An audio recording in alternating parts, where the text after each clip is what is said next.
കൃഷ്ണായ വാസുദേവായ ദേവകീനന്ദനായ ച നന്ദഗോപകുമാരായ ഗോവിന്ദായ നമോ നമഃ. കൃഷ്ണായ വാസുദേവായ ഹരേ പരമാത്മനെ പ്രണതക്ലേശനാശായ ഗോവിന്ദായ നമോ നമഃ.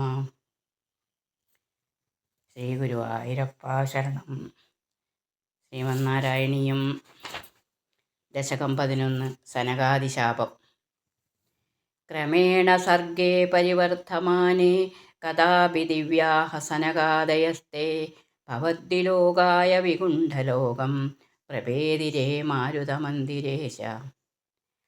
മനോജ്ഞനൈശ്രേയസകാനനാദ്യൈരനേകവാപീ മണിമന്ദിരൈശ്ച അനോപമം തം ഭവതോ നികേതം മുനീശ്വരാः പ്രാപുരതീതകക്ഷ്യാः. ഭവദ്ദിദൃക്ഷൂൻ ഭവനം വിവക്ഷൂൻ ദ്വാസ്തോ ജയസ്താൻ വിജയോപ്യരുന്ധാം തേഷാം ച ചിത്തേ പദമാപകോപ സർവം ഭവത്പ്രേരണൈവ ഭൂമൻ. വൈകുണ്ഠലോകാനുചിതപ്രചേഷ്ടൗ കഷ്ടോ യുവാം ദൈത്യഗതിം ഭജേതം ഇതി പ്രശപ്തോ ഭവതാശ്രയൗ തൗ ഹരിസ്മൃതിർനോസ്തിരി നേമതുസ്താൻ. തദേതദാജ്ഞായ ഭവാനവാപ്തഃ സഹൈവ ലക്ഷ്മ്യാ ബഹിരംബുജാക്ഷ ഖഗേശ്വരാം സാർപ്പിതചാരുബാഹുരാനന്ദയം സ്ഥാനഭിരാമമൂർത്യാം.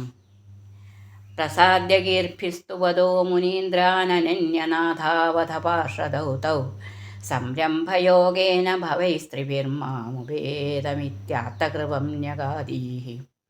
തുദീയഭൃത്യാവത കാശ്യപാത്തൗ സുരാരിവീരാവുദിതൗ ദിതൗ ദ്വൗ സന്ധ്യാസമുത്പാദനകഷ്ടചേഷ്ടൗ യമൗ ച ലോകസ്യ യമാവിവാന്യൗ. ഹിരണ്യപൂർവക്കശിപുക്കിലൈക പരോ ഹിരണ്യാക്ഷ ഇതി പ്രതീതഃ ഉഭൗ ഭവന്നാഥമശേഷലോകം രുഷാനിരുന്ധാം നിജവാസനാന്ധോ. തയോർഹിരണ്യാക്ഷമഹാസുരേന്ദ്രോ രണായ ധാവന്നനവാപ്തവൈരീ ഭവത്പ്രിയാംഷ്മാം സലിലേ നിമജ്ജച്ചാരഗർവാദിനദൻ ഗതാവാൻ. തതോ ജലേശാത് സദൃശം ഭവന്തം നിശമ്യ ബഭ്രാമഗവേഷയം സ്വാം ഭക്തേകദൃശ്യ സകൃപാനിധേ ത്വം നിരുന്ധിരോഗാൻ മരുതാലയേശ. സർവത്ര ഗോവിന്ദനാമസങ്കീർത്തനം ഗോവിന്ദ ഗോവിന്ദ. ഓം നമോ ഭഗവതേ വാസുദേവായ. പീതാംബരം കരവിരാജിതശംഖചക്രകൗമോദകീ സരസിജം കരുണാസമുദ്രം രാധാസഹായമതിസുന്ദരമന്ദഹാസം വാതാലേശമനിശം ഹൃദി ഭാവയാമി. ശ്രീ ഗുരുവായൂരപ്പ ശരണം. എല്ലാവർക്കും നമസ്കാരം.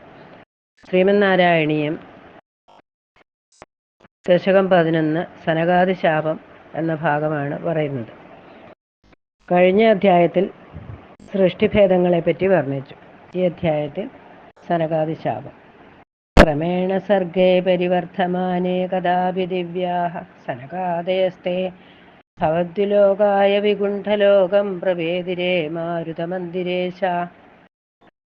അല്ലയോ ഗുരുവായൂരപ്പ, സൃഷ്ടികർമ്മം ഇപ്രകാരം പുരോഗമിക്കെ ദിവ്യന്മാരായ സനകാദികൾ അവിടുത്തെ ദർശിക്കാനായി വൈകുണ്ഠത്തിലെത്തി. മനോജ്ഞനൈഃ ശ്രേയസകാനനാദ്യൈരനേകവാപീ മണിമന്ദിരൈശ്ച അനോപമം തം ഭവതോ നികേതം മുനീശ്വരാः പ്രാപുരതീതകക്ഷ്യാः. മനോഹരമായ നൈശ്രേയസം എന്ന ഉദ്യാനത്താലും അനേകം തടാകങ്ങൾ, മണിമാളികകൾ എന്നിവയാലും അനുപമമായ അവിടുത്തെ വാസസ്ഥാനത്ത് 6 മതിൽക്കെട്ടുകൾ കടന്ന് മുനീശ്വരന്മാർ എത്തി.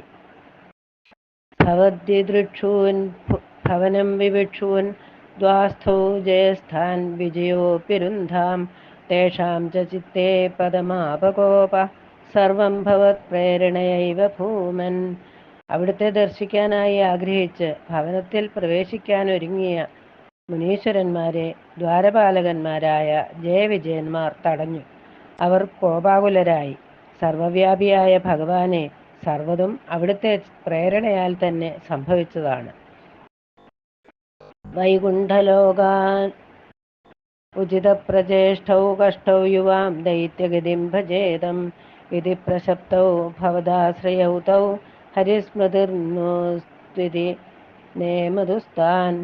വൈകുണ്ഠലോകത്തിന് ഉചിതമല്ലാത്ത പ്രവൃത്തി ചെയ്ത നിങ്ങൾ ഇരുവരും അസുരന്മാരായി തീരട്ടെ എന്നിങ്ങനെ മുനീശ്വരന്മാരാൽ ശപിക്കപ്പെട്ടവരായ അവിടുത്തെ ആശ്രിതരായ ജയവിജയന്മാർ തങ്ങൾക്ക് ഭഗവത് സ്മരണ ഉണ്ടാകണമേ എന്ന് അപേക്ഷിച്ചുകൊണ്ട് മുനീശ്വരന്മാരെ നമസ്കരിച്ചു.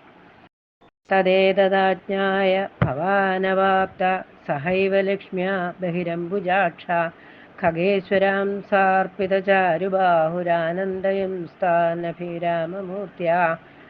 താമരയിതൾ പോലെയുള്ള നേത്രങ്ങളുള്ള ഭഗവാനെ ഈ വിശേഷമറിഞ്ഞ് ലക്ഷ്മി സമേതനും ഗരുഡന്റെ തോളിൽ മനോഹരമായ തൃക്കൈ സമർപ്പിച്ചും സുന്ദരരൂപത്താൽ മുനീശ്വരന്മാരെ ആനന്ദത്തിൽ ആറാടിച്ചുകൊണ്ട് അവിടുന്ന് പുറത്തേക്ക് വന്നു. പ്രസാദ്യഗീർഭേ സ്തുവതോ മുനീന്ദ്രാനന്യനാഥാവധ പാർഷദൗ തൗ സംരംഭയോഗേന ഭവൈസ്ത്രിഭിർമാമുപേതമിത്യാത്തകൃപം യഗാദി. തന്നെ സ്തുതിക്കുന്ന സനകാദി മുനീശ്വരന്മാരെ അവിടുന്ന് വാക്കുകൾ കൊണ്ട് പ്രസാദിപ്പിച്ചു. മറ്റാരും നാഥന്മാരായില്ലാത്ത ജയവിജയന്മാരോട് നിങ്ങൾ കോപയോഗത്തെ പൂണ്ടവരായി 3 ജന്മങ്ങൾ കൊണ്ട്, അതായത് ആ ജന്മങ്ങളാണ് ഹിരണ്യകശിപു ഹിരണ്യാക്ഷന്മാരും രാവണ കുംഭകർണന്മാരും ശിശുപാല ദന്തവക്രന്മാരും, എന്നെ പ്രാപിക്കുവിൻ എന്ന് കാരുണ്യത്തോടെ അവിടുന്ന് പറഞ്ഞു. തുദീയഭൃത്യാവധ കാശ്യപാതൗ സുരാരിവീര ഉദിതൗ ദിതൗ ദ്വൗ സന്ധ്യാസമുത്പാദന കഷ്ടചേഷ്ടൗ യമൗ ച ലോകസ്യ യമാവിവാന്യൗ. അനന്തരം അവരിരുവരും ലോകത്തിൽ 2 യമന്മാരെന്ന പോലെ ഇരട്ടകളായി കശ്യപന് തിഥിയിൽ ജനിച്ചു. സന്ധ്യാസമയത്ത് ഭൂജാതനായതിനാൽ അവർ ക്രൂര സ്വഭാവികളായി. ഹിരണ്യപൂർവ കശിപു കിലൈക പരോ ഹിരണ്യാക്ഷ ഇതി പ്രതീത ഉഭൗ ഭവന്നാഥമശേഷലോകം രുഷാന്യരുന്ധാം നിജവാസനാന്ധൗ. അവരിൽ ഒരാൾ ഹിരണ്യകശിപുവെന്നും മറ്റേയാൾ ഹിരണ്യാക്ഷനുമെന്ന് പേര് കേട്ടവരായി. അവർ രണ്ടുപേരും അവിടുന്ന് നാഥനായുള്ള സമസ്ത ലോകങ്ങളെയും അസുരസഹജമായ വാസനയാൽ അന്ധരായി കോപത്തോടെ പീഡിപ്പിച്ചു. തയോർഹിരണ്യാക്ഷ മഹാസുരേന്ദ്രോ രണായ ധാവന്നനവാപ്തവൈരീ ഭവത്പ്രിയാം ക്ഷ്മാം സലിലേ നിമജ്യ ചചാരഗർവാദ്വിനദൻ ഗതാവാൻ. ഹിരണ്യാക്ഷനെന്ന അസുരേന്ദ്രൻ യുദ്ധം ചെയ്യാൻ എതിരാളിയെ കിട്ടാതെ ഉഴറി നടന്നിട്ട് ഒടുവിൽ അവിടുത്തെ പ്രിയയായ ഭൂമിയെ ജലത്തിൽ താഴ്ത്തിയിട്ട് ഗതയുമായി അഹങ്കരിച്ച് അലറി നടന്നു. തതോ ജലേശാദ് സദൃശം ഭവന്തം നിശമ്യ ബഭ്രാമ ഗവേഷയം സ്വാം ഭക്തൈകദൃശ്യ സ കൃപാനിധേ ത്വം നിരുന്ധിരോഗാൻ മരുതാലേശ.